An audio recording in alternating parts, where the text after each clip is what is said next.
Mesdames et messieurs, bonjour. Philippe Brandon-Burger, donc le directeur général de l'APAEI du Sungo à Dannemarie.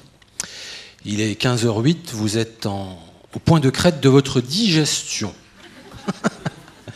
Donc je vais partager avec vous cette expérience, et on va voir cette expérience qui m'a personnellement concerné. Donc il s'agit d'une expérience d'habitat inclusif, au départ, concernant des travailleurs d'ESAT. Pour vous présenter ce que j'ai à vous dire, je me suis dit, allez, on va faire simple, on va faire CQQ, c'est occupé. Voilà, comme ça tout le monde va comprendre, normalement c'est pas trop lassant, et à la fin on arrive à être à peu près concis. Alors, c'est quoi? On est d'abord sur, en effet, l'achat, l'acquisition, puis la rénovation d'une grande maison d'habitation de 250 mètres carrés, dans laquelle on a pu faire 6 appartements, 6 T2, de 27 à 42 mètres carrés. Ok, il y a également, comme partout, des lieux communs, que ça soit salon, salle de séjour, cuisine, laverie. Là, j'aurais pas le temps de développer, mais le sociologue l'a dit. Autant la buanderie, la laverie, là où il y a les machines à laver, c'est très, très partagé. C'est très, très occupé.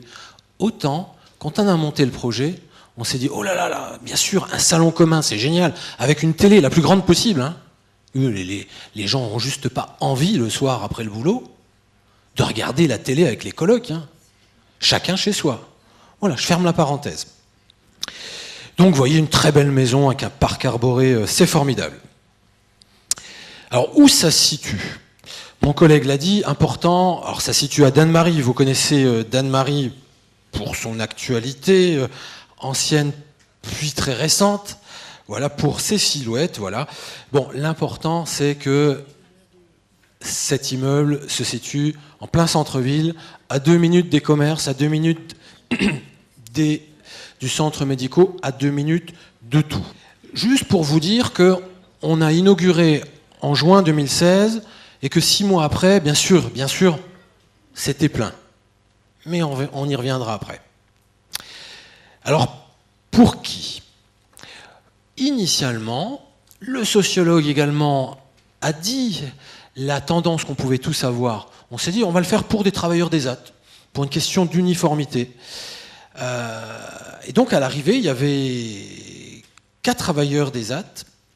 Puis ensuite, il y a eu quelqu'un récemment qui n'est pas travailleur d'ESAT, donc un handicap plus important et qui est en accueil de jour. Et au bout du bout, il n'y a pas eu 6 locataires en situation de handicap. Ça n'a pas marché. Il y a eu 5 locataires en situation de handicap et un voisin bienveillant. C'est-à-dire quelqu'un de neurotypique qui paye son loyer. Il se trouve que c'est moi.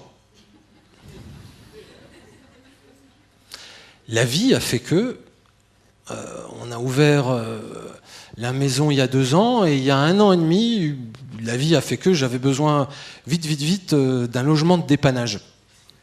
Voilà, c'est des choses qui arrivent. Donc,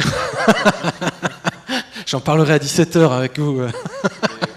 Les détails sont dans le psychodome.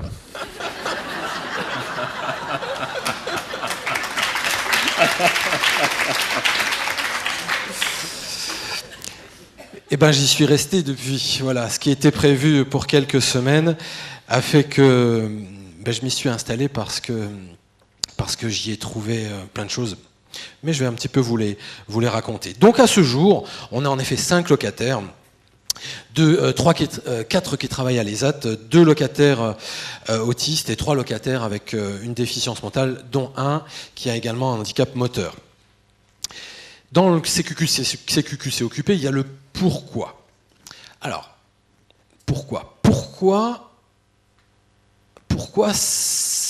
ils sont intéressés en fait? Voilà. Pour venir à cette résidence Malraux. Clairement, l'ensemble des locataires ont un projet qui fait qu'ils cherchent à gagner en autonomie et cherchent à avoir une réponse ordinaire. Alors c'est l'essentiel, mais je vais le reprendre. Différente et ordinaire de quoi? Alors il y a le foyer d'hébergement. Foyer d'hébergement, ouais, on a la sécurité, ça c'est sûr. Mais il y a trop de règles. Parce qu'il y a trop de vie collective. Encore que, on pourrait discuter de faire en sorte que les foyers deviennent des véritables logements accompagnés. Voilà. Hein, j'ouvre la parenthèse, il y a plein de pistes à ouvrir. C'est sur ce... Là, aujourd'hui, c'est le sujet de travailler. C'est pas parce qu'on fait du logement accompagné qu'il faut laisser les foyers tels qu'ils sont. Non, non, non, non, non. Il faut que ceux qui vivent dans les foyers soient des locataires et plus des résidents, et qui comprennent également, et que nous on comprenne, que c'est nous qui venons travailler chez eux, et pas eux qui vivent à la DAPI ou papier. Non, non, non, non, c'est nous juste qui venons travailler chez eux. Ça, c'est super important. Donc je disais, ces gens-là voulaient plus ou voulaient pas vivre dans un foyer, parce que avoir une vie affective en particulier, on va voir, c'est compliqué. Ah oui, alors le domicile familial, je vous explique pas, comme ça peut être compliqué d'avoir une vie affective et sexuelle chez papa-maman. Alors vous me direz, oui, ok, donc il y a le vrai milieu ordinaire. Il se trouve que les personnes qui vivent chez nous n'étaient pas prêtes ou pas encore prêtes à vivre en milieu totalement ordinaire, c'est-à-dire par rapport à leurs revenus en HLM. À la fois par rapport au sentiment d'insécurité, au regard des autres, et à la fois parce que du coup, mais qui va m'aider à réaliser mon projet de vie? Ce qui caractérise les 5, je vais mettre dedans, les 6 locataires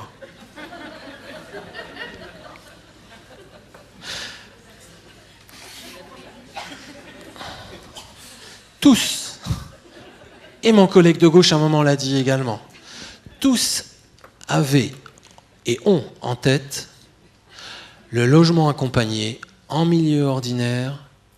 Ça doit également m'aider à trouver quelqu'un dans ma vie. C'est très important, mais c'est primordial comme besoin. Ok. Un petit peu plus, allez, gestionnaire, mais c'est quand même important. Combien ça coûte tout ça? Alors, dans le logement accompagné, certains l'ont dit, toute la partie bâtie, c'est pas important. C'est pas important parce qu'on trouve à le financer, on trouve à l'équilibrer.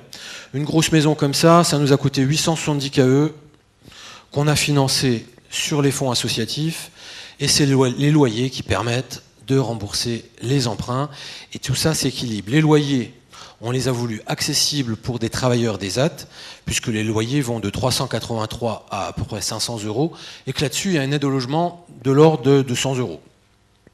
Donc, les locataires peuvent tranquillement subvenir au loyer. Leurs revenus, ils vont de 860 € sur celui qui travaille, pour celui qui ne travaille pas et qui est en accueil de jour et qui a une AH, plus son allocation logement, jusqu'à 1 500 € pour un travailleur qui cumule l'AH, l'allocation logement et ses revenus de l'ESAT. Et ensuite, les locataires payent leurs charges normales, qui sont autour de 130 € par mois. Tout ça pour dire qu'une personne en ESAT peut accéder à un logement accompagné sans autres aides que les aides du milieu ordinaire. Maintenant, j'entre dans le vif du sujet, puisque au départ, je parle de logement accompagné, mais non, on ne pouvait pas, parce qu'on n'a pas de financement. On a monté le projet sans savoir si on allait avoir du financement. La PCH, qu'elle soit mutualisée ou pas, attention, n'est pas accessible à tout le monde. Un travailleur d'ESAT qui n'a pas besoin d'aide humaine pour s'alimenter ou pour se laver n'a pas d'accès à la PCH, mais néanmoins, il a besoin d'aide pour son projet de vie. Donc, pour faire quoi? Finalement, un logement accompagné pour des travailleurs d'ESAT, pour faire quoi? On voit que rapidement, les besoins d'accompagnement se sont organisés autour du logement. Correctement tenir son logement. autour de l'argent, autour de l'administratif, faire ses déclarations trimestrielles, faire ses impôts. Ah, vous allez me dire, assistante sociale de secteur, ça ne fonctionne pas. SAVS, les SAVS n'a pas trouvé sa place dans ce dispositif, pour plein d'autres raisons. Les mesures de protection, la relation avec les tutelles, les difficultés psychologiques, en particulier celles à la vie relationnelle et affective. Comment je mange? Qu'est-ce que je me fais à manger? Et au sein d'un immeuble comme ça, puisqu'il n'y a pas de financement, il n'y a personne qui va vous faire le ménage, il n'y a personne qui va vous faire le ménage des communs, et il y a quand même des moments de régulation. Et c'est là où le voisin bienveillant a toute sa place, on y reviendra. Gros besoin également de prestations extérieures, ne les oublions pas. Prestations extérieures, d'ergothérapeutes, de diététiciennes, le planning familial et la santé, évidemment. J'oubliais, je parle de besoins, mais ce sont des travailleurs des AT, donc le besoin, c'est pas en journée. Hein. La journée, les gens travaillent. Les besoins sont en soirée, les besoins d'aide, et le week-end, les besoins liés aux activités et aux sorties. Deux petits mind maps. Le premier, parce qu'il y a eu deux phases dans ce projet. La première phase, je vous l'ai dit au départ, quand on a monté, on n'avait pas de financement. Mais ça ne veut pas dire qu'il n'y a pas eu d'accompagnement. Puisque au départ, nous l'avons fait avec du bénévolat. Avec une bénévole associative à gauche, qui s'occupait de l'entrée des locataires, aussi de régulation de tout ce qui est contractuel. L'association a financé 3 heures par semaine d'AMP, salarié que j'avais sur le foyer, qui 3 heures par semaine venait en soirée pour travailler avec les locataires sur les sujets qui les intéressent. Et les sujets qui les intéressent, c'est pas tous les mêmes. Ça peut être l'entretien du logement, ça peut être la vie affective, ça peut être la gestion de l'argent, et ça peut être l'entretien de mon logement. Et le voisin bienveillant que je suis, bah moi ce que je fais au quotidien, je ne suis pas très embêté en l'occurrence. Au contraire. Par contre, je gère soit de la maintenance de premier niveau, bah, le Wi-Fi ne fonctionne plus. Soit quelque chose que je n'avais pas du tout anticipé, le courrier. Le courrier peut être quelque chose d'extrêmement anxiogène. Qu'est-ce que je reçois au courrier? Est-ce que c'est des pubs? Est-ce que c'en est pas? Est-ce que je dois répondre? Est-ce que je ne dois pas répondre? Voilà, ça c'est ma régule au quotidien. Et comme vous le voyez, chacun d'entre nous, locataires, puisqu'on a décidé de faire des économies en ne faisant pas appel à une femme de ménage, chacun d'entre nous a quelque chose à faire sur les communs des locaux. Ou du nettoyage, moins jeton. Voilà. Et en hiver, ça va. Voilà. Enfin, il y a eu la deuxième phase de ce projet de logement accompagné, puisque nous avons pu bénéficier donc des fameux 60 000 euros de crédit non reconductible à disposition de l'ARS, grâce à une personne qui est juste devant, voilà, Madame Laetitia Fourtou, je vous cite parce que vous avez fait changer la vie des gens. Donc merci. Et avec ce financement donc de 30 000 euros par an, on a pu juste, en gros je vais faire simple parce que les 2 minutes sont quasiment passées, on a pu mettre en place la coordination du projet de vie. Et ça, c'est juste l'essentiel. Coordonner le projet de vie des personnes, avec un coordinateur de parcours, évidemment. Ça n'a rien à voir avec un projet personnalisé.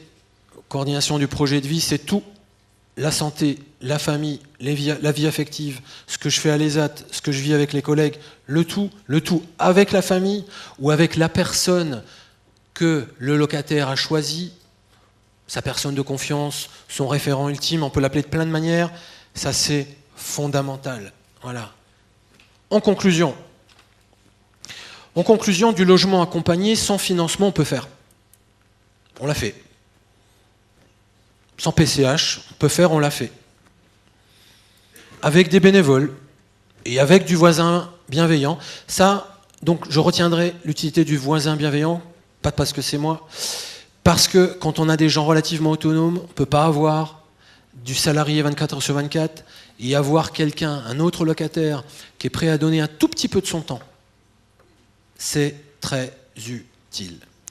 Mais est-ce que même avec des personnes relativement autonomes qui travaillent en ESAT, est-ce que faire du logement accompagné sans financement, ça a un sens? Non. Voilà. Clairement, Evelyne, non. Voilà. On est passé par là, ça a été très difficile, avec des crises, avec des départs. Hein. Au cours des 2 ans, 2 personnes ont souhaité revenir en foyer parce qu'ils étaient trop seuls, parce qu'il n'y a pas de salariés. Voilà. Ils se sont sentis isolés. En cela, l'expérience a réussi, puisqu'elle a pu permettre à des personnes de se rendre compte que leur projet était quand même dans du collectif, dans un foyer. Donc, oui, il faut quand même du financement. Pour conclure, j'ai entendu ce matin l'intérêt du forfait habitat inclusif. Alors, il n'y a pas eu de sommes qui ont été évoquées. Donc, voilà. Donc, ça veut dire qu'on peut rêver. Voilà.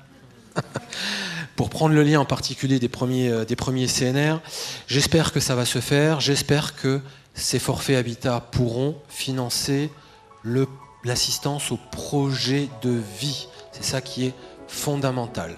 Voilà, je vous remercie pour votre attention. Merci beaucoup.